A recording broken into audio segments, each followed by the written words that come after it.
vida impactada pelo Teu Espírito Santo, Pai. Pedimos em nome de Jesus que a Tua palavra produza efeito em nosso coração, produza efeito em nossa vida, e que ainda que haja insuficiência, Senhor, na explanação do pregador, que o Teu Espírito Santo possa completar em nosso coração e nossa mente aquilo que é a verdade do Teu Evangelho, em nome de Jesus. Amém, amém e amém. Eu queria te convidar a fazer a leitura bíblica. Você pode sentar. Nós estamos aqui em Gálatas e hoje nós vamos ler Gálatas capítulo 2. Nós vamos ler os primeiros 10 versículos do livro de Gálatas, para a gente conversar um pouquinho sobre esse tema, livres da discórdia. O livro de Gálatas, que está sendo estudado por nós, e inclusive eu quero encorajar você a ler o livro de Gálatas. Se você ainda não leu o livro de Gálatas, essa é uma boa oportunidade para você ler o livro de Gálatas pela primeira vez. Se você já leu, essa é uma boa oportunidade para você reler o livro de Gálatas. O livro de Gálatas você lê em 30 minutos, 35 minutos, no máximo em 1 hora. Então é um livro rápido de ler. Você lê assim, indo de um lugar para o outro, você consegue ler o livro de Gálatas. A carta de Paulo aos Gálatas, ela é uma carta diferente das outras. Nós já vimos isso. Hoje nós estamos na 4ª mensagem dessa série e a nossa ideia é falar sobre esse evangelho que nos livra da discórdia, mas vamos tentar recapitular um pouco o que nós já vimos e o que nós já estudamos até aqui na palavra de Deus. Nós já vimos, por exemplo, que o livro de Gálatas, ele foi escrito para que fosse resolvido um problema que estava acontecendo nas igrejas da Galácia. Eram muitas igrejas que haviam na Galácia, essa região, o evangelho havia chegado através da pregação de Paulo e um problema estava acontecendo. Paulo havia saído dessa região, Paulo tinha ido para outro lugar e falsos mestres, falsos irmãos haviam se introduzido na igreja e eles estavam pregando diferente daquilo que o apóstolo Paulo havia pregado. E o principal problema que estava acontecendo era, o evangelho havia libertado essas pessoas, e havia colocado essas pessoas no caminho da salvação, e estes falsos mestres estavam querendo fazer com que essas pessoas, que não eram judeus, voltassem ao judaísmo. Olha, eu vou falar um negócio para vocês. Depois que eu comecei a estudar Gálatas, eu pensei bem, eu falei assim, rapaz, eu podia ter escolhido uma carta mais suave, né? Podia ter Filipenses, por exemplo, né? Poderíamos ter exposto Filipenses, bem mais tranquilo, não tem briga, não tem nada. Porque 1 hora ou outra, quando você lê o livro de Gálatas, 1 hora ou outra, você precisa fazer uma autoanálise. 1 hora ou outra você é confrontado com as coisas que vai na sua cabeça, com as coisas que vai no seu coração e que a gente impõe às outras pessoas. Você quer ver um exemplo? Nós temos extrema dificuldade de reconhecer ou de pelo menos admitir que uma pessoa se converteu ao evangelho, né? Um dia eu estava numa aula na escola bíblica, uma discussão na escola bíblica, e aí tinha uma pessoa lá visitando a igreja e ela resolveu fazer um comentário, e aí no comentário que ela fez, ela disse o seguinte, que essas pessoas que a gente via por aí, dizendo que agora eram crentes, que tinham aceitado Jesus e etc., a gente não tem evidências, não tem como acreditar nessas pessoas. O cara matou, o cara roubou, o cara fez tudo que era ruim, aí um dia ele resolve que é crente. O que eu acho interessante é como que os próprios crentes conseguem imaginar ou pensam que o evangelho não tem poder de transformar a vida de alguém. É impressionante isso.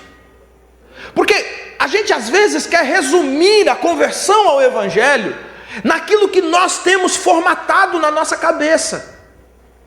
Só que, deixa eu dizer uma coisa para você, A vivência do Evangelho, ela é diferente para cada um. Deixa eu dar um exemplo.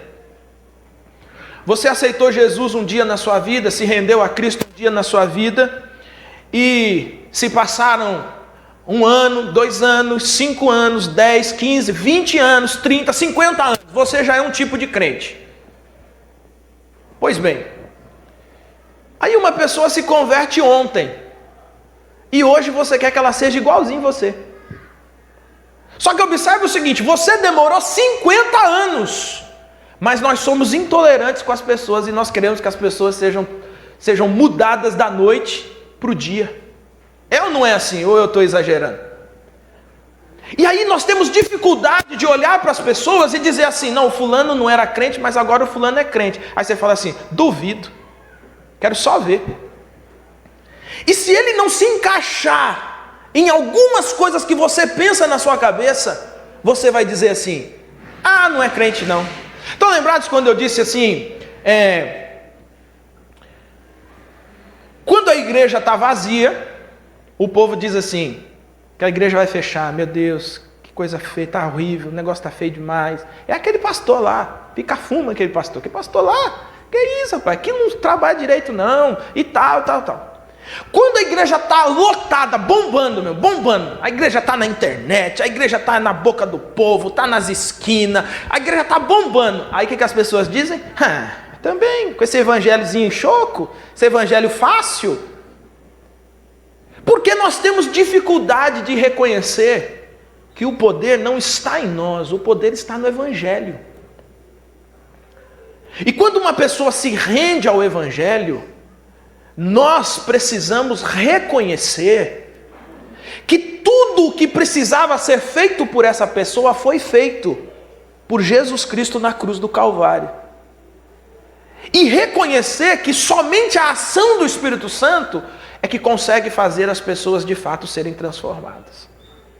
Ou você acredita realmente que as regras ou as imposições que nós fazemos faz uma pessoa virar crente? O que faz alguém virar crente, gente? É uma ação sobrenatural do Espírito Santo. Ela é sobrenatural. A Bíblia chega a dizer no livro de Isaías que quando a presença de Deus enchesse o mundo, o leão pastaria com o boi. O que significa um leão? Gente, o que o leão faz com o boi? Um lanchinho, né? Um lanchinho suave, né? Então significa dizer o seguinte, para um leão pastar com um boi, ele precisa ter uma alteração naquilo que é natural dele. O que altera aquilo que é natural em você? Só o poder do Espírito Santo. Só que aí o que aconteceu? As igrejas da Galácia cresceram. O negócio estava acontecendo. As pessoas estavam vindo para a igreja. Os cultos eram animados. As pessoas estavam animadas com Deus. As pessoas estavam animadas com Jesus. O evangelho estava crescendo. Só que aí tem sempre aquele grupinho que fala assim, mas também porta larga desse jeito. E aí o que eles começam a fazer? Eles começam a dizer assim, sabe por que essa igreja está cheia? Porque aquele apóstolo Paulo lá, aquilo primeiro não é apóstolo, aquilo é picareta. Aquilo fala só o que o povo quer ouvir. Imagina, né, gente? Eu li isso aqui, eu falei assim, eu pensei comigo, meu Deus, você lê esse Paulo, já viu o Paulo bravo? Ele chamando a atenção da igreja bravo. Lá em 1 Coríntios, por exemplo, ele chamando a atenção do povo. Aí você pensa assim, os caras estão falando do Paulo, dizendo que o Paulo falava o que os outros gostavam de ouvir, por isso que a igreja enchia.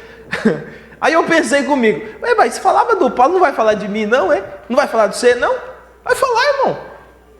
Só que veja só o detalhe, em nenhum momento o apóstolo Paulo, ele titubeia, ou seja, ele fica em dúvida se aquilo que ele está pregando é verdade ou não. Ele tem convicção, ele tem certeza. Não, peraí, nós não estamos negociando o evangelho. Eu não estou dizendo para as pessoas o que as pessoas querem ouvir. Eu não estou fingindo para as pessoas que elas estão salvas, quando na verdade elas estão indo para o inferno. Não estou fazendo isso. O evangelho que eu prego, eu tenho convicção desse evangelho, eu tenho certeza desse evangelho. O problema, gente, é que sempre haverá oposições. Sempre haverá oposições. E a primeira oposição, ou a oposição mais importante, não é aquela que se opõe a você, é a que se opõe ao evangelho. Agora, vamos dar uma caminhada aqui nesse texto? Capítulo 2, abre aí a sua Bíblia, abra a sua Bíblia, ou liga a sua Bíblia, só para a gente, o texto vai ser projetado também, se você quiser olhar aqui. Mas eu quero fazer essa leitura do texto, a gente prestando atenção em alguns detalhes aqui. Capítulo 2, do versículo 1 ao 10. 14 anos depois, subi outra vez a Jerusalém com Barnabé, levando também a Tito. Bom, 14 anos depois, subiu outra vez, ele já tinha ido uma. Os comentaristas vão ficar numa confusão nesse negócio. Isso não é importante para a gente, porque não altera em nada o cerne da mensagem aqui. Mas o que a gente pode inferir é que essa era a segunda vez que o apóstolo Paulo estava chegando em Jerusalém. E ele está levando Barnabé e está levando Tito, ok? Subia em obediência a uma revelação, possivelmente uma revelação de Atos capítulo 11, né? E lhes expus o evangelho que prego entre os gentios, mas em particular aos que pareciam de maior influência, para de algum modo não correr ou ter corrido em vão. O que o apóstolo Paulo está dizendo? Ele diz que foi a Jerusalém numa segunda vez. Ele foi por causa de uma revelação, foi para resolver um problema que essa revelação trouxe à tona. Só que, quando chegou lá, ele se dirigiu àqueles que eram os líderes da igreja. Ele vai chamar aqui de aqueles que pareciam de maior influência. E eles chegaram até esses homens, Pedro, Tiago e João, e ele vai dizer o seguinte: olha, eu quero explicar para vocês o evangelho que eu tenho pregado para os gentios. E vocês me digam se esse evangelho está errado, ou está distorcido ou não. Veja, o apóstolo Paulo, ele não tem dúvida do evangelho. O que ele está fazendo?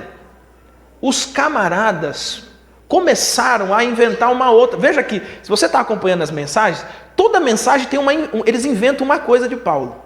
Primeiro inventou que ele não era apóstolo, depois inventou que ele pregava para bajular, depois inventou que o passado dele condenava, né? Agora eles estão inventando o seguinte: o evangelho que Paulo prega é diferente do evangelho que Pedro prega. Veja, se o Paulo é apóstolo e o Pedro é apóstolo, então por que vocês estão pregando evangelho diferente? Olha a confusão, hein? Tentaram jogar Paulo e os principais da igreja, os principais apóstolos da igreja, um contra o outro, ou uns contra os outros. Então o que Paulo faz? Chama eles. Deixa eu explicar para vocês. Contudo, nem mesmo Tito, que estava comigo, sendo grego, foi constrangido a circuncidar-se. E isto por causa dos falsos irmãos que se entremeteram com o fim de espreitar a nossa liberdade que temos em Cristo Jesus e reduzir-nos à escravidão, aos quais nem ainda por uma hora nos submetemos, para que a verdade do evangelho permanecesse entre vós. Ele está dizendo o seguinte: quem era Barnabé? Vamos começar por aqui, para a gente entender esse trecho. Quem era Barnabé? Barnabé era um judeu, certo? Você conhece a história, né? Teve a lição, inclusive, a lição hoje falou sobre Barnabé.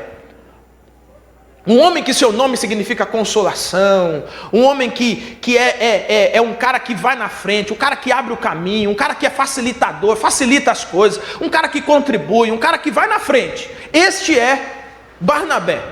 Barnabé é alguém importantíssimo para o ministério de Paulo, porque se você lembrar, lá no capítulo 11 de Atos, quando a igreja de Jerusalém fica sabendo o que está acontecendo na Antioquia, eles enviam quem para ir lá verificar? Eles enviam Barnabé. E veja como que Barnabé era um cara crente. Barnabé era um cara sincero. A conversa era o seguinte: olha, o povo lá de Antioquia está fazendo os negócios lá, mas eles não são da gente. O que esse povo está fazendo lá sem a nossa autorização? Não mandamos nenhum pastor lá, não mandamos nenhum representante nosso lá. Por que a gente está ouvindo essas histórias? Aí chamaram o Barnabé. Barnabé é o seguinte: você vai lá para Antioquia. Chegando em Antioquia, dá uma verificada lá no que está acontecendo e você é o nosso representante. Você chega lá e acerta esse negócio. E o Barnabé vai.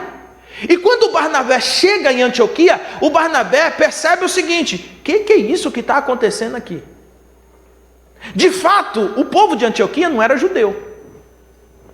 Ou seja, a maneira deles serem igreja era completamente diferente do povo de Jerusalém. Gente, deixa eu abrir um parênteses aqui, deixa eu dizer uma coisa para vocês. Por isso que nós cantamos aqui, a última música que nós cantamos foi Unidade na Diversidade. Meu irmão, o seu modo, o nosso modo de ser comunidade é nosso. Às vezes você vai em outra igreja, aí você chega em outra igreja, ela não é muito parecida com a gente, você fala assim, não prestou. Ou às vezes é o contrário, às vezes você vai numa outra igreja, ela não é muito parecida com a gente, mas você acha que a gente devia ser igual eles. Aí você diz assim, aquela minha igreja está perdida. É disso aqui que trata essa viagem de Barnabé a Antioquia. Ele está observando o seguinte, ele chega lá, o povo está dizendo, porque sempre tem um povo futriqueiro, né? Sabe aquele povo que faz futrico? Futrico é o povo que fica atravessando fofoca, né? Fala, eu fui lá, naquela igreja do Boa Esperança, misericórdia, hein? Precisa fazer alguma coisa naquele lugar. Aqueles irmãos estão tudo perdidos. A começar pelo pastor. Vocês estão vendo que eu estou com essa camisa aqui hoje, gente? Minha mulher falou assim, não bota que tá frio. Eu falei assim, eu passo o frio, mas hoje eu mostro a camisa que eu ganhei. Essa camisa foi a camisa que o Boa Esperança me deu, por isso que eu estou usando, viu? Se me deu a camisa, me autorizou a usar. Entendeu? Mas eu não estou sentindo frio, não. Só um pouquinho nas mãos. Aí o que acontece?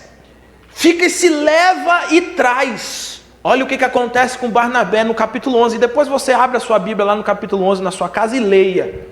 O Barnabé chega lá e ele diz assim, o que está acontecendo aqui é a ação do Espírito Santo. E ele chama o pessoal e diz assim, gente, olha o seguinte, vocês têm um negócio diferente de Jerusalém. Muito provavelmente, a igreja de Antioquia era muito mais animada. A igreja de Antioquia, ela era muito mais livre, o culto era muito mais contemporâneo, muito mais espontâneo do que em Jerusalém. Porque em Jerusalém, como eles eram todos judeus, eles seguiam rituais muito certinhos, muito organizadinhos. Já o povo de Antioquia, eles não entendem nada de ritual, meu irmão. Eles chegam na igreja, canta, um cara vai lá, fala uns negócios, eles oram e amém, acabou. Aí o Barnabé diz assim, gente, vocês estão no caminho certo. Não vou dizer para vocês fazerem nada. A única coisa que eu vou dizer para vocês é, continuem firmes no Evangelho e deixem o Espírito Santo de Deus usar a vida de vocês. Só que aí ele tem uma ideia, ele diz assim, mas esse pessoal precisava de alguém aqui para ensinar eles. Quem que Barnabé se lembra? O Saulo, que agora é Paulo. E ele viaja de Antioquia atrás de Paulo, aonde Paulo está. Chega para Paulo e ele diz assim, rapaz, eu tenho uma proposta para você. Tem uma igreja muito diferente, cara. Tem nada a ver com a gente. E eu acho que você é o pastor certo para essa igreja. Você não topa passar um tempo lá com eles? O Paulo diz, eu topo. E viajou de volta e ficou em Antioquia, pregando o evangelho, ensinando os irmãos, os gentios. E aí o que acontece? A fama correu de que Pedro, Tiago, João eram pregadores aos da circuncisão, ou seja, aos judeus, e Paulo era pregador aos gentios. Agora, observe o seguinte, isso significa, sabe o quê? Diversidade. Hoje mesmo eu estava conversando com a irmã e eu estava dizendo para ela estava me falando a respeito falando dos pastores que passaram pela vida dela, os pastores, fulano eu gostei muito, fulano eu gosto muito, etc, etc. Eu fiquei só esperando a hora de falar que o importante é você não desgostar e você conseguir entender o seguinte, cada pastor tem um estilo, cada pastor tem um jeito, Cada pastor tem um chamado específico de Deus para a vida dele. Não é todo pastor igual, gente. E não é toda igreja igual. Cada igreja tem um chamado específico de Deus para ela. Tem igreja que vai falar somente para os marginalizados, fala mais para os marginalizados. Tem igreja que fala mais para as pessoas que estão à margem da sociedade. Tem igreja que vai conversar de uma maneira mais próxima e mais precisa com pessoas que são viciados, com pessoas que estão detidas. Tudo isso. Não significa que você é menos, ou que nós somos menos, ou que nós somos mais. Significa apenas que Deus dá um chamado muito específico para nós. E cada um precisa louvar a Deus, trabalhar, agir dentro do chamado que Deus lhe deu. Olha o que está acontecendo. Por que Paulo está levando Tito? O Barnabé é judeu. O Tito não é judeu. O Tito é gentil. E qual é o detalhe aqui? Pelo fato de Tito ser gentil, o Barnabé é circuncidado, porque é um judeu convertido ao cristianismo. Só que Tito, ele nunca foi circuncidado. Tito apenas se converteu ao cristianismo, se converteu a Jesus e está seguindo sua vida. O Paulo então tem a brilhante ideia, ele leva um judeu convertido e leva um gentil convertido. Olha o que ele vai dizer. Nem mesmo Tito, que era grego, foi obrigado por Pedro, Tiago e João a ser circuncidado. Sabe o que ele está dizendo? Ele está dizendo o seguinte: quando eles olharam para Tito, quando eles viram a história da vida de Tito e tudo aquilo que Tito estava fazendo, eles perceberam claramente o seguinte: peraí, esse cara é crente, esse cara está cheio do Espírito Santo. Por que nós vamos fazer um cara que está cheio do Espírito Santo ser circuncidado? Se ele já está cheio do Espírito Santo, ele está salvo. Aí ele vai continuar. E quanto àqueles que pareciam ser de maior influência, quais tenham sido outrora, não me interessa, Deus não aceita a aparência do homem. Esses digo que me pareciam ser alguma coisa, nada me acrescentaram. Ele está dizendo o seguinte: os caras mais importantes da igreja, o que as pessoas estão dizendo aí, é Pedro, Tiago e João. Conversei com Pedro, Tiago e João. Expus para Pedro, Tiago e João o evangelho que eu tenho pregado, e eles decidiram o seguinte: não há nada a acrescentar no que você está pregando, o que você está pregando é isso aí mesmo, e acabou. A diferença só é a seguinte: ele vai dizer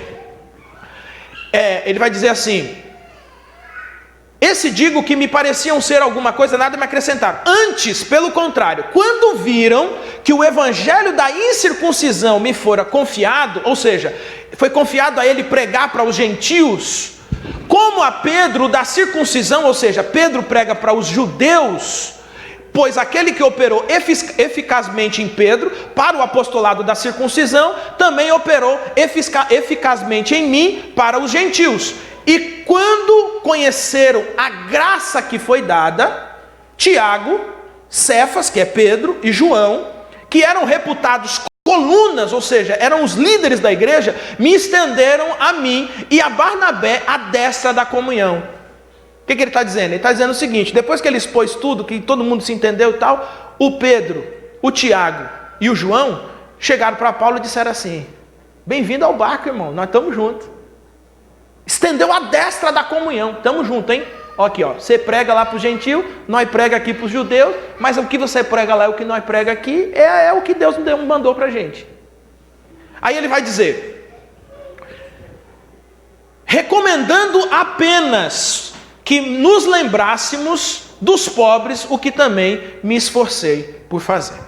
Observe o seguinte: o evangelho aqui, quando foi exposto e quando foi compreendido, ele simplesmente tirou todo o tipo de divisão que poderia haver. Se você ler o texto é claro, era quase que evidente que aconteceria uma divisão na igreja. Isso é a artimanha dos falsos mestres. Qual é a artimanha deles? A gente joga Paulo contra Pedro, a gente joga Paulo contra Tiago. Se a gente disser assim: olha, o Pedro prega um evangelho diferente do de Tiago, o que vai acontecer? O povo vai começar a exigir. Então, gente, vamos lá, decide aí. Vocês pregam igual ou não pregam igual? Vocês têm que decidir aí. Alguns iam ficar com o Pedro, com o Tiago, com o João, outros iam ficar com o Paulo. A igreja rachava. Mas quando nós compreendemos o evangelho, nós fugimos da discórdia. Por quê? O que nos une é o Evangelho. E eu quero frisar isso. Vamos só entender algumas coisas aqui. O que são os judaizantes? Em primeiro lugar, o judaizante, eles eram judeus, nascidos judeus, haviam se convertido ao cristianismo, mas que exigia que uma pessoa que não fosse judeu, ao se converter ao cristianismo, tinha que virar judeu. Certo? Então eles diziam o seguinte: não, tudo bem, você não teve a sorte de nascer judeu, mas não tem problema não. Aí o cara, não, mas graças a Deus, Jesus me aceitou e tal. E falou, não é bem assim não, hein? Jesus se aceita você se você virar judeu. E como que vira judeu? Tem que circuncidar. Deixa eu tentar dar um panorama aqui do que é a circuncisão. A tradição judaica, no 8º dia, o bebê ele era circuncidado, que era, pega o órgão genital masculino e aquela pele de cima ela é cortada. Hoje fazem isso, mas hoje fazem com bisturi afiadíssimo. Naquela época, meu irmão, era pedra afiada. Para um bebê já era um risco. Naquela época, para um bebê já era um risco. Para um adulto era quase morte certa. Por quê? Não tinha penicilina, não tinha antibiótico. A infecção, meu irmão, vinha com tudo. Por isso que quando uma pessoa fazia um juramento e nesse juramento ela aceitava a circuncisão, significava que ela de fato estava disposta a morrer por aquilo que ela estava afirmando. Porque não era qualquer um que fazia isso. Só que a circuncisão dada aos judeus, ela é dada por Deus. Quando Deus chama Abraão, e Deus chama Abraão, Deus faz o Abraão se circuncidar, Abraão se circuncida, circuncida a sua família, circuncida os servos todos. Essa era a aliança que Deus fez com Abraão. Só que agora, Deus está fazendo uma nova aliança. Por isso que a gente diz, esse é o cálice da nova aliança. A nova aliança proposta agora não é mais nesse tipo de sacrifício. A nova aliança agora ela é proposta no sangue de Jesus Cristo, ou seja, no sacrifício de Jesus na cruz. Aí o Paulo vai dizer o seguinte: de tal forma que a circuncisão agora, ela não acontece mais na carne. A circuncisão agora acontece no coração. Ou seja, no momento que você se rende a Jesus, Jesus transporta você para o reino dele. E você passa a ser família de Deus e acabou. Você não precisa mais passar por esse ritual. Só que esses judaizantes, eles diziam o seguinte: precisa sim, e é importante. Aí, surge aqui no texto, os falsos irmãos. Quem são os falsos irmãos? É os que sentam do lado da gente na igreja, gente. Não vocês aqui, né? Não vocês. O falso irmão é aquele que, e o Paulo vai dizer que os falsos irmãos eram aqueles que ficavam investigando para pegar alguém em alguma falha. Isso é coisa do capeta, gente. É coisa do cão. Né? Sabe aquela coisa? Passa o irmão passa com o carro e fala, é o irmão fulano, hein? Quem está fazendo essa quebrada aí? Aí você vai com o carro atrás, né? Gente, será que a irmã Verônica está sabendo disso? E aí, uma vez eu tenho algumas amigas assim que são praticamente irmãs minhas, né? E aí nós fomos comprar um negócio e aí eu fui com uma delas, a Verônica não foi, né? E aí eu falei para a Verônica assim, eu falei assim, ó, se você receber alguma foto de que eu passei em algum pedágio, em algum lugar com uma loira, você já fica sabendo quem é, pelo amor de Deus, porque depois, meu irmão, ninguém consegue convencer que o focinho do porco não é a tomada, cara. Por quê? Porque tem sempre alguém à espreita. Tem sempre alguém de olho. Tem sempre alguém querendo verificar se você está fazendo ou não está fazendo. E o miserável, ele ainda faz assim, ó. Ele diz assim, eu não gosto de fofoca. Bota a mão assim no queixo, assim. Eu não gosto de fofoca. Eu só estou dizendo porque nós precisamos preservar a pureza da igreja. A pureza da igreja é na língua do desgraçado, né, cara? Só que observe observe o seguinte: esses falsos irmãos, eles não eram crentes de verdade, eles não tinham se convertido a Jesus de verdade. Mesmo porque, o que eles faziam? Não só investigavam para ver se as pessoas estavam andando certinho, mas ao mesmo tempo eles colocavam sobre a vida das pessoas mais peso do que as pessoas conseguiam carregar. Bom, observe o seguinte: se o evangelho de Paulo era diferente do de Pedro, então ou Paulo está certo ou Pedro está certo. Não pode estar certo os dois. O que Paulo está dizendo? Ele está dizendo o seguinte: não, nós conversamos, acertamos com o Pedro. E o Pedro prega a mesma coisa: a salvação é exclusivamente pela graça, debaixo do sangue de Jesus Cristo, e não precisa de mais nada. Eu prego aos gentios que a salvação é pela graça, debaixo do sangue de Jesus Cristo, e não precisa de mais nada. Acabou, acabou. Nós pregamos a mesma coisa, mas a metodologia que nós usamos é diferente. Vocês conseguem compreender isso, gente? O Pedro falando para os judeus, vamos tentar lembrar aqui, o capítulo 2 de Atos, o Pedro falando para os judeus, ele diz assim, ele começa a falar dos profetas, ele começa a falar dos reis, enfim, ele conta a história de Israel. Lá no capítulo 17, quando Paulo chega no Areópago, o Paulo não fala de profeta, não fala de ninguém. Ele fala de quem? Ele fala do poeta do povo lá. Ele fala do altar desconhecido. O que significa isso? Significa que Paulo está pregando diferente de Pedro? Não! Significa que Pedro está pregando para um público judeu. E um público judeu entende quem é o profeta tal, quem é o patriarca, quem é esse, quem é aquele. Agora, quando você prega para um gentil, você precisa tirar aquilo que é natural para ele. Você fala do evangelho dentro da naturalidade dele. Isso é importante. Por quê? Porque nós não estamos convertendo pessoas a nós estamos convertendo pessoas ao evangelho. Isso a gente chama de contextualização. O que é contextualização para a gente entender? Às vezes quando a gente fala assim, contextualização, tem gente que sobe um arrepio assim, né? O cara fala assim, meu Deus, vai acabar com a igreja. Mas não, gente.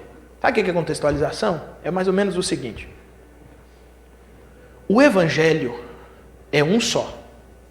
A mensagem do evangelho ela é única. A mensagem do evangelho não coloca nem tira. Ela é aquilo. Certo? Então o que é contextualização? A maneira como eu falo do evangelho para você é contextualização. Eu vou me lembrar aqui uma vez, eu já contei aqui, eu estava na igreja e eu pregando, eu estava abafando na igreja. Eu falei, meu Deus, hoje a pregação foi boa, pô. Sabe aquele dia assim que você sai animadaço e fala assim, hoje eu preguei bem, hoje. Aí chegou um senhorzinho que tinha lá, gente boa, meu amigo até hoje, o seu Zé, ele falou assim, meu, pastor do céu, o senhor prega demais. Que pregação maravilhosa. E não sei o que, não sei o que. O senhor é muito inteligente, o senhor não sei o que. Aí ele falou assim, eu só não entendi nada que o senhor falou, mas que é gostoso te ouvir, é gostoso. Aí sabe, você vai, a bola vai enchendo, aí escapa. Aí você para e começa a pensar, peraí, por que ele não me entende? Sabe por que ele não me entendia? Porque a linguagem que eu usava não tinha a ver com a realidade dele. O que é a contextualização? Traz a linguagem para a realidade das pessoas. E aí as pessoas entendem o que você está falando. É isso que Paulo vai fazer no Areópago, é isso que Pedro está fazendo lá no cenáculo. Eles estão usando linguagem comum, linguagem que todo mundo vai entender. Bom, para a gente caminhar para o final, o Evangelho nos une na mensagem. A mensagem do Evangelho, gente, ela é única. A mensagem do Evangelho se resume ao fato de que Deus criou você. E criou você bom, criou você em perfeição. Mas o pecado entrou no mundo. E quando o pecado entrou no mundo, entrou junto com o pecado a consequência do pecado, que é a morte. E você agora está morrendo. E não tem nada que você possa fazer, meu irmão. Não adianta, você vai morrer mesmo. Não tem para onde correr. Mas aí que acontece? Deus envia Jesus. E Ele envia Jesus, sabe para o quê? Para restaurar aquilo que você é. Para eliminar o pecado que condena você. E naturalmente te devolver a vida. Esse é o Evangelho. Aí ele diz assim: quem é o salvo então? Bom, o salvo é o que está fazendo isso, o que faz aquilo. Não. A salvação é pela graça. O que é a salvação pela graça? É um mérito único, exclusivo de Jesus Cristo. Acabou. Você devia até dar glória a Deus, viu, irmão? Porque se dependesse de você para você ser salvo, você estava ralado, viu? É exclusiva a obra de Deus, é exclusiva a obra do Espírito Santo, é só por Ele, é só Ele. Ele morre na cruz e é Ele que salva, é só Ele, só Ele, só Ele. Ah, pastor, mas eu tenho feito tal coisa para eu tentar ser salvo. Vai morrer tentando, porque só é salvo pela graça em Jesus Cristo, só, exclusivamente. Essa é a mensagem, irmão. Então a nossa unidade é, peraí, você prega que Jesus salva pela graça? Prego. Você prega que Jesus veio para morrer pelos nossos pecados? Prego. Ah, você prega que... então tranquilo, irmão. Tranquilo, irmão. Toca aqui. Ah, mas a minha doutrina é diferente da sua. Aí o problema é seu. Aí é outra história. Porque aquilo que nos une é o cerne do Evangelho, é o centro do Evangelho. E o centro do Evangelho é Jesus Cristo, nosso Senhor. Por isso eu te digo uma outra coisa. E o que é que nos separa? Porque nós somos livres da discórdia, porque o Evangelho nos une na mensagem. Mas e quando a gente vai assim separar, não tem como juntar. Quando a mensagem do Evangelho é distorcida ou é mudada. Vou dar um exemplo. Tem igreja que diz que Jesus não é Senhor. Tem igreja que diz que Jesus não é Deus. Que Jesus é um Deus. É um homem elevado à potência de Deus. Ô irmão, aí não tem como dar desta da comunhão, irmão. Rapaz, é o seguinte: Jesus é Deus. Jesus é 100% Deus, 100% homem. Você crê nisso aí? Não creio não. Então nós vamos até aqui, irmão. Daqui para lá, vai cada um do seu lado. Está entendendo? E isso deveria fazer a gente fazer algumas observações. Algumas observações. Eu não sei se aqui tem, mas vira e mexe tem uns irmãos da igreja que ficam dando ofertinha. Tem uns irmãos que dão oferta para a LBV. Você sabe o que a LBV ensina? O que a LBV prega? Você devia olhar. Tem gente que fica comprando aquelas revistinhas da Sentinela. Você sabe o que eles pregam? Você devia olhar. Eles só dizem, assim, tem várias coisas, mas só uma delas, eles só dizem que Jesus não é Deus. E deixa eu te dizer uma coisa, se Jesus não é Deus, você não é salvo. Porque nenhum homem poderia comprar a sua salvação. Só Deus. Tem um pessoal que diz assim, que Jesus morreu na cruz por causa da ira do diabo. Isso aqui são sutilezas, irmão, sutileza. Meu irmão, Jesus morreu, deixa eu te contar para você. Jesus morreu na cruz por causa da ira de Deus. O capeta não entra na história. O capeta só é derrotado na cruz, mas ele nem entra na história. Deus não está fazendo nada por causa do diabo, não. Ele está fazendo por causa dele, da natureza dele. Porque, sendo justo como Deus é, ele não pode deixar o pecador sair impune. Então o que ele faz? Ao invés de matar você, todos os seus pecados são colocados em Jesus, e Jesus é morto na cruz. Para aplacar a ira do diabo? Não, para aplacar a ira de Deus. De tal forma que Deus é vencedor dos vencedores. Glória a Deus, aleluia. Então quando nós vamos andando, meu irmão, aqui nós vamos andando junto, mas se tocar em algo que é o centro do evangelho, nós não negociamos. Não negociamos. Às vezes algumas pessoas perguntam assim para mim,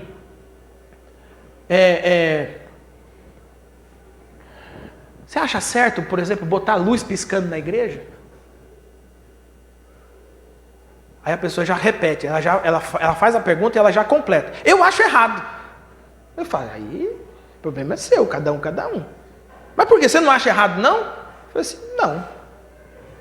O que é errado? Bom, errado é se nós botar a luz piscando e tirar a pregação do evangelho do púlpito. Aí está tudo errado. Aí nós vamos para o inferno, irmão, com luz piscando e tudo. E até que é bom com a luz piscando, que vai mostrando o caminho do inferno, né? Por quê? Porque o que nos une é a mensagem. E o que nos une é o propósito. Qual é o nosso propósito? Aí vale a pena a gente pensar o seguinte: existem momentos da nossa história, como igreja, que as coisas que nós fazemos não tem como propósito propagar o evangelho. Tem como propósito só manter o nosso ritual. Aí que nós precisamos observar. O que significa isso? E eu particularmente, eu tenho sempre esse exercício. Vamos fazer tal coisa na igreja. Qual é o propósito disso? É porque os irmãos da igreja estão muito tristinhos, eles estão muito chateadinhos, porque faz muito tempo que não tem, sempre teve, não tem. Eu falei, irmão, estou nem aí, irmão, não vou fazer isso aí não. Não vamos dar dinheiro para isso, não vamos arrumar dinheiro, não, isso aí não é nosso propósito. Pastor, nós queremos fazer isso aqui pelo seguinte, olha, se a gente fizer isso aqui, tem uma vizinha minha que nunca ouviu falar de Jesus, e ela disse que gostaria de participar, tem outro ali, tem outro ali. Eu falei assim, meu irmão, então é o seguinte, não precisa nem me dizer quanto custa, nós vamos correr atrás do dinheiro, mas nós vamos fazer. Por causa do propósito. O propósito de uma igreja é o evangelho. Eu fui pastor de uma igreja que quando tinha apresentação de criança, eles compravam uns presentes, mas eram uns presentes bala mesmo, negócio chique. Eu falei assim, mas por que vocês compram esses presentes aí? Não, porque às vezes a pessoa não tem uma roupinha, não tem um negócio. Eu falei, não, mas o propósito de uma igreja não é dar roupinha de presente. Quem dá roupinha de presente são vocês, aí os irmãos. Eu gostei de você, eu vou te dar um presente, toma. É isso aí, é bênção. Mas uma igreja, ela entrega ou ela presenteia o evangelho. Aí a pessoa diz assim, a gente não vai dar uma Bíblia para ela não, porque a Bíblia é tão barato e tal, qualquer um compra uma Bíblia. Pois é, mas é o que é o nosso propósito. Está entendendo a diferença? Agora, pensa bem, meu irmão, pensa bem, minha irmã. Deus quer que a gente fuja do legalismo. Sabe o que é fugir do legalismo, meu irmão? Aquilo que você pensa, aquilo que você acredita, aquilo que você diz que os outros têm que fazer, se não for referendado pelo Evangelho de Jesus, meu irmão, larga isso. Não serve para absolutamente nada. Nada, absolutamente nada. E existe um tanto de coisinha que a gente vai fazendo, a gente vai colocando. A pessoa aceita Jesus, né? E na verdade vira uma arapuca para ela, né? Que ela vem na igreja e tal. Não, você não precisa fazer nada não, é tranquilo. Não, tranquilo. Não, tranquilo, cara. Você só... Tranquilo. Não, mas eu preciso fazer... Não, tranquilo. Aí, termina o culto. Cara, que bom que você agora faz parte da nossa família. Agora não, mas antigamente era assim, né? Então toma aqui, nós vamos dar uns presentes para você. Aí davam a Bíblia, um doutrinal, um brado de júbilo, e dizia para ele assim, semana que vem, 9 horas, você é aqui, irmão. Se faltasse no primeiro sábado depois de convertido, não era convertido. Só que eu queria que nós invertêssemos essa ordem. Eu queria que nós, ao pregarmos o Evangelho de Jesus, nós fôssemos simples a tal ponto de permitir que uma pessoa vivesse uma experiência com Jesus, para depois a gente chegar para ela e dizer assim, olha, agora nós precisamos ensinar você. Agora que você conheceu Jesus, agora que você teve uma experiência com Jesus, agora você precisa aprofundar a sua caminhada com Jesus. E eu estou aqui para ajudar você nisso. Não é impor sobre as pessoas mais do que Jesus mandou impor. É só o que Jesus disse. Vão por todo o mundo, batize e ensine todas as coisas que eu tenho ordenado para vocês guardarem. É simples. E eu gostaria de encerrar fazendo 3 aplicações. Primeiro, viva a liberdade em Jesus Cristo. Meu irmão, Jesus morreu na cruz para que você fosse livre. E você precisa viver livre. Significa dizer que haverá tentativas de oprimir você de novo. Vai haver tentativas de oprimir você de novo. Não aceite. Vai haver tentativas de fazer você parecer com esse ou com aquele. Não aceite. Porque você precisa parecer com Jesus. E Jesus chamou você para a liberdade. Ele diz: lancem sobre mim as suas cargas pesadas, porque eu tenho alívio para vocês. Se Jesus chamou você para a liberdade, não aceite viver oprimido. Viva livre em Jesus Cristo. Porque Jesus Cristo, quando julgar todos os seus atos, quando julgar todas as suas ações, Ele não julgará pelo aquilo que os outros lhe disseram, Ele julgará você. Porque a salvação ela é pessoal. Jesus vai lidar com você. E como nós podemos viver pelo Evangelho? Meu irmão, primeira coisa, você precisa aprender a ler a Bíblia. Leia a Bíblia. As dúvidas que você tem da Bíblia, você precisa aprender a tirar, mas você precisa também aprender a comprar um bom livro, fazer uma boa leitura. Para quando alguém chegar para você pregando outro evangelho, você dizer assim: esse negócio está esquisito, hein? Talvez você não tenha a resposta na hora, mas aí você faz igual os irmãos bereanos. A respeito disso que você está dizendo para a gente, nós vamos dar uma pesquisada e depois a gente volta a conversar.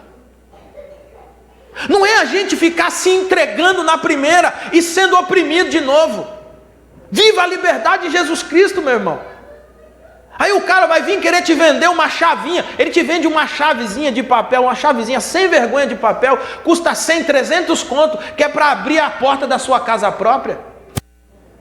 Ele te vende uma chavinha que é para você virar a ignição do seu carro novo. E você diz assim: oh, bênção, estou precisando do carro novo, me dá essa chave, me dá logo 3 chaves, 3. Numa dessas vai ligar o carro. E a gente fica achando que o evangelho é Big Brother. Sabe aquela competição que tem lá no Big Brother, que o povo fica dentro do carro, tem que pegar a chave, que virou da ignição, o carro é seu. Um outro estava vendendo um tijolinho de papel, sem vergonha, assim, um tijolinho custava 300 conto.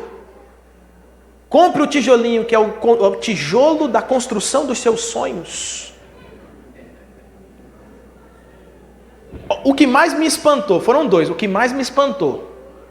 Um era a venda de um travesseiro. 300 pau também o travesseiro. Compre esse travesseiro e Deus vai abençoar os seus sonhos. Ó, gente, nós temos que admitir, a criatividade é a alma do negócio. Venda um travesseiro, custa 300 paus e ele vai abençoar o seu sono, seus sonhos. Você vai dormir, vai botar esse travesseirinho embaixo. E o que mais me assustou mesmo, de todos mesmo, não, tem um outro lá também que me assustou, mas esse aqui assustou. É uma meia que o cara vende, uma meia ungida. Para onde você colocar a planta dos seus pés, ser abençoado. Aí quando você acha que acaba as berrações, tinha uma bispa, uma apóstola, sei lá o que era, vendendo um sabonete abençoado. A outra vendia um perfume. Não existe mulher feia, existe mulher que não tem o perfume da bispa fulana. Meu irmão, Jesus chamou você para ser livre. Larga essas mandingas. Larga essas mandingas. Isso não é evangelho de Jesus. E outra coisa, hein, irmão? Ficar fazendo mandinga para ganhar as coisas, você vai para o inferno com as coisas e tudo, viu? Porque é melhor não ganhar nada e continuar firme em Jesus, do que ganhar tudo e perder Jesus. Segundo, não aprisione pessoas no legalismo. Ô meu irmão, se você não gosta de algumas coisas, precisa ser referendado pelo Evangelho. Se não é referendado pelo Evangelho, é coisa da sua cabeça. Não imponha isso aos outros. Aquilo que Deus te dá como porção de liberdade, viva por ela. Só que existem pessoas que estão causando verdadeira divisão dentro da igreja, porque a igreja está indo para um lugar que ele acha que está errado, porque a cabeça dele é outra. E aí ele quer mudar a todo custo, e racha a igreja. Fica metade dos irmãos para um lado, metade dos irmãos para o outro. Meu irmão, eu não sei se vocês se lembram, mas eu preguei aqui, o ano passado eu preguei aqui o texto de Romanos 14, e eu dei o exemplo da bateria, né? Ah, tem irmão que não gosta de bateria, e ele acha que bateria é do diabo. Pois é, coisa da cabeça dele. Só que tem uns caras que tocam bateria, que sabe que o irmão não gosta da bateria, aí que ele quer mandar mesmo o recado. Só que o Evangelho, ele manda a gente quebrar as discórdias. Ô irmão, você não gosta de bateria? Senta um pouquinho mais para trás. Ô meu filho, você gosta muito de bateria? Mas você está aqui para louvar o Senhor, não é para provocar os irmãos. É isso. Tem coisas que estão na nossa cabeça, não é Evangelho. E quando não é o Evangelho, nós não podemos impor aos outros. Não aprisione pessoas. Não aceite que sua vida seja usada para aprisionar pessoas. E por último, lute por sua liberdade em Jesus Cristo. Meu irmão, o dia que eu chegar aqui, meu irmão, dizendo que para você ser abençoado, você tem que comprar a chavinha, você tem que comprar o tijolinho, a meinha, o cinto. Tem um cara que está vendendo, ele vende emagrecimento. O cara vende emagrecimento. A pessoa dá a oferta e vai emagrecer. Uma semana emagrece. O dia que você me vê fazendo isso, ou o dia que qualquer um dos nossos pregadores fizerem isso aqui à frente, você tem um dever diante de Deus, de levantar e dizer assim: está errado. Eu não admito que Jesus Cristo morreu por mim na cruz para que eu fosse livre, e agora você está tentando me aprisionar. Não aceite, lute pela sua liberdade em Jesus Cristo. Sabe por quê, meu irmão? Porque Jesus morreu para que você fosse livre. O apóstolo Paulo, ele vai dizer, bem no finalzinho do capítulo, ele vai dizer assim: aquilo que eles tentavam impor a nós, nem por uma hora nós aceitamos. Aquilo que não é o Evangelho, irmão, nem dá os seus ouvidos, nem gaste os seus ouvidos, porque Jesus nos chamou para que nós sejamos livres em Jesus Cristo. Amém? Queria te convidar a se colocar em pé em nome de Jesus.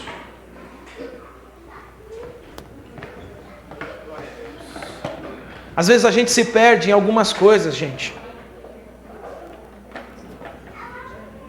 É um pastor que é muito novo, ou é um pastor que é muito velho? É uma igreja que é muito contemporânea demais, é uma igreja que é tradicional demais. É uma igreja que faz a escola bíblica às 9 da manhã, é uma outra igreja que faz a escola bíblica às 16 horas. Tudo isso tem um poder de causar discórdia. Mas o Evangelho, ele chama a gente para sermos livres da discórdia. Meu irmão, se o seu pastor é novo, que Deus abençoe a vida dele, para que ele pregue o Evangelho e ajude vocês a caminhar a vida cristã. Ah, se o seu pastor ele tem muita idade, é muito velho, meu irmão, que esse homem tenha sido um homem de Deus e esteja sendo um homem de Deus que prega o Evangelho e ajude você a caminhar na vida cristã.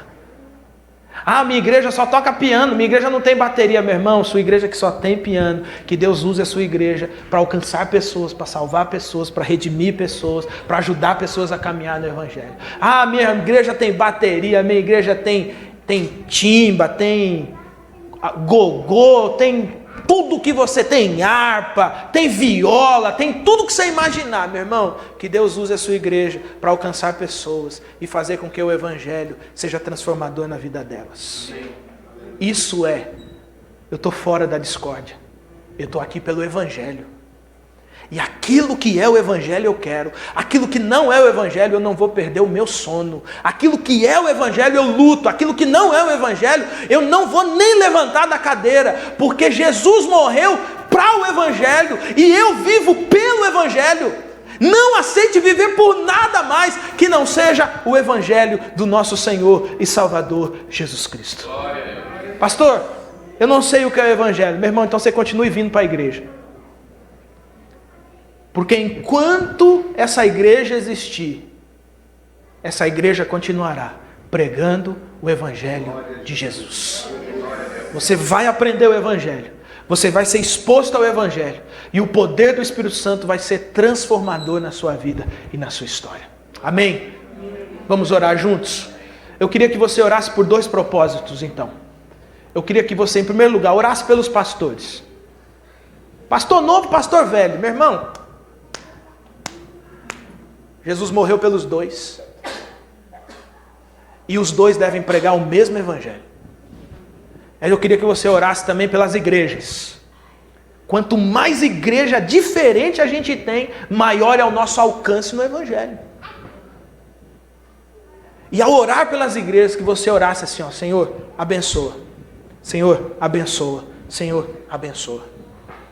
Nós vamos fazer um compromisso de deixar de ser aquele povinho que fica olhando as igrejas falando assim: também, olha lá, também, olha lá, desse jeito aí, acabou. Nós agora passamos e a gente abençoa. Quando eu era pastor lá na igreja do Arujá, tinha um pastor que tinha uma igreja lá. Sem brincadeira, eu passava, de vez em quando eu reclamava que tinha umas 30, 40 pessoas no meu culto. E eu passava no finalzinho do meu culto, meu irmão, e o pastor estava lá, pai, no louvor, só ele, irmão, só ele. E o coitado nem para tocar um violão, ele tocava baixo. E aí ele estava lá, meu irmão, pezinho batendo, e ele no baixo, tom, tom, e cantando. E aí no começo eu passava e falava assim, eu falei: meu Deus, se está ruim para mim, imagina para esse cara agora aí, meu Jesus. Aí um dia um pastor me ensinou isso, ele falou assim: abençoa, irmão. Quanto mais porta de igreja aberta tem, menos boteco tem, meu irmão. É menos cara bebendo, é menos cara batendo na mulher, é menos marginal, é menos bandido. Meu irmão, abençoa. E quando você tiver um dinheirinho, você passa lá: ô irmão, tá faltando um violão aí? Só tem esse baixo aqui porque não tem dinheiro para comprar. Não, nossa igreja vai comprar um violão para você. Sabe por quê? Porque o que nos une é o Evangelho. Existem pessoas que não têm a mesma porção que nós, não têm a mesma condição que nós. Mas o mesmo Jesus que morreu por nós, também morreu por um irmão que está ali com uma portinha de nada, meu irmão. E de vez em quando passa uns bêbados lá enchendo a paciência dele. Mas de vez em quando o Espírito Santo de Deus é derramado. Glória a Deus por isso. E o bêbado vira ex-bêbado. Amém. Glória a Deus. Glória a Deus. Ele não vem para a igreja do Boa Esperança. Ele não vem para cá. Mas ele está lá. E nós abençoamos lá. Glória a Deus. Glória a Deus. Sabe por quê? O que nos une é o Evangelho. O que nos une é o propósito do Evangelho. O resto, meu irmão, a gente discute internamente, mas não tem a ver com o Evangelho de Jesus. Amém? Vamos fazer essas orações? Vamos orar? Senhor nosso Deus, oramos nesse momento, Pai, porque sabemos que o Senhor é aquele que está no mundo, agindo no mundo, e o grande propósito do Evangelho no mundo é redimir o mundo, é transformar o mundo, é mudar a vida de pessoas. Só o Senhor tem o poder de mudar, só o Senhor tem o poder de transformar. Por isso nós oramos nessa tarde, Jesus, suplicando a Ti em nome do Senhor, que o Senhor entre, ó Deus, entre com o Seu poder nesse lugar onde estamos, entre com esse poder, ó Deus, transformando este lugar, Pai, fazendo, Senhor, com que pessoas sejam alcançadas pelo Evangelho.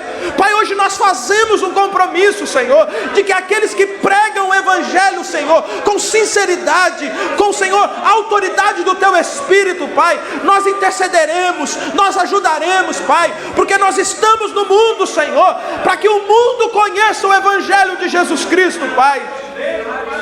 Ó Deus, nós queremos declarar diante do Senhor, Pai, que nós não vamos ceder os nossos ouvidos, nós não vamos nos entregar, ó Deus, para pessoas, ó Deus, que denigrem o Teu Evangelho, que ofendem o Teu Evangelho, Senhor, que distorcem o Teu Evangelho, que pregam um Evangelho diferente, Senhor, daquele que está revelado na Escritura Sagrada. Pai, em nome de Jesus, que o Senhor use a nossa igreja, Senhor, com autoridade, Pai. A nossa igreja está aqui, Senhor. Nós temos um bom espaço, nós temos estrutura, Senhor, nós temos sonhos no coração, nós temos condições, ó Deus. O que nós precisamos, Pai, é do derramamento do Teu Espírito Santo, Senhor.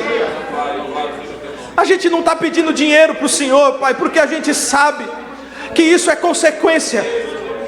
É consequência, Senhor. O Senhor dará condições das realizações. Nós não estamos pedindo poder, Senhor, porque o maior poder é o do Teu Evangelho. Nós não estamos pedindo primazia, Senhor, porque muito antes de nós o Senhor já enviou muitas e muitas outras pessoas para pregar o Evangelho e para mudar a história de vidas. O que nós estamos pedindo, Senhor, é um derramamento poderoso do Teu Espírito Santo, Pai. Que haja verdade em nós, verdade e sinceridade com o Teu Evangelho, que amemos a Tua palavra e que vivamos, ó Deus, cumprindo a Tua palavra, Senhor, na sua extensão, Pai.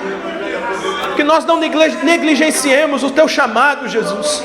Que a gente não negligencie, ó Deus, as oportunidades que o Senhor nos dá, mas que o Senhor nos abençoe, Pai. Que o Senhor abençoe os pregadores dessa igreja com o Evangelho, Jesus. Que o Evangelho inflame os seus corações, que o Evangelho exploda nos seus corações, para que eles preguem aqui, Senhor, na autoridade do Teu Espírito Santo, a verdade do Teu Evangelho, Jesus. Oramos por nossa igreja, Jesus, para cada irmão, Senhor, por cada irmã, Pai. Que o Senhor faça, Senhor, ainda que de maneira progressiva, transformação no coração. Que nós sejamos uma igreja que se abre, Senhor, para acolher aqueles que são diferentes de nós, para lhes ensinar o Evangelho, para lhes ensinar, ó Deus, tudo aquilo que o Senhor nos ordenou que deveríamos guardar. Que nós sejamos essa igreja, Senhor, sincera diante do Senhor e sincera diante da missão do Senhor no mundo, Pai.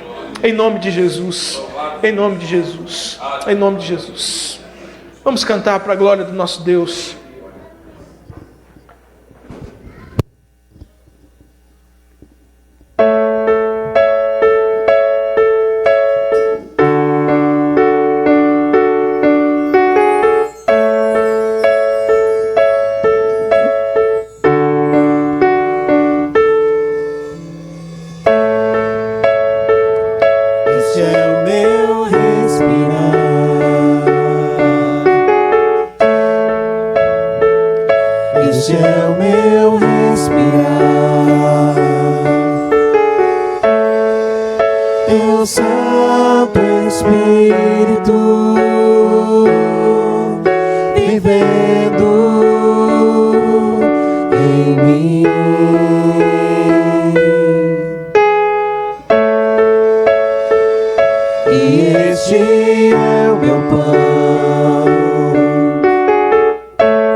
Obrigado, Senhor. Este é o meu respirar. Este é o meu respirar. Teu Santo Espírito vivendo em mim.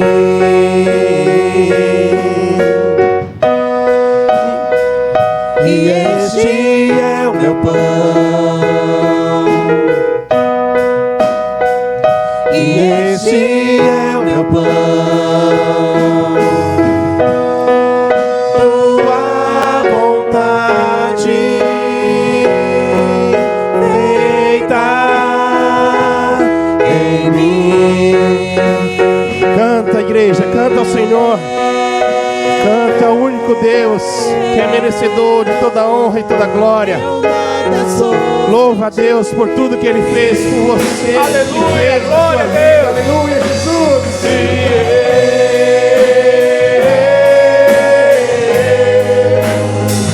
Perdido estou sem ti. Perdido, Pai. Perdido estou sem ti, meu Deus.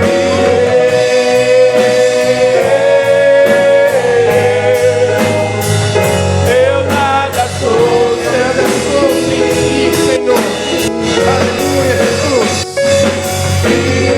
Obrigado, meu Jesus.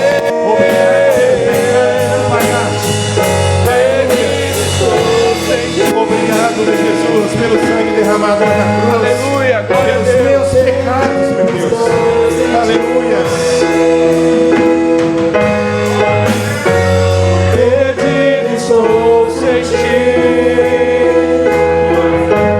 Você tem um dever. Você tem o dever de agradecer a Deus pelo seu dia, pelo ar que tu respira. Aleluia, Jesus. Aleluia, glória a Pelo Deus. dia que tu levanta toda manhã. Aleluia.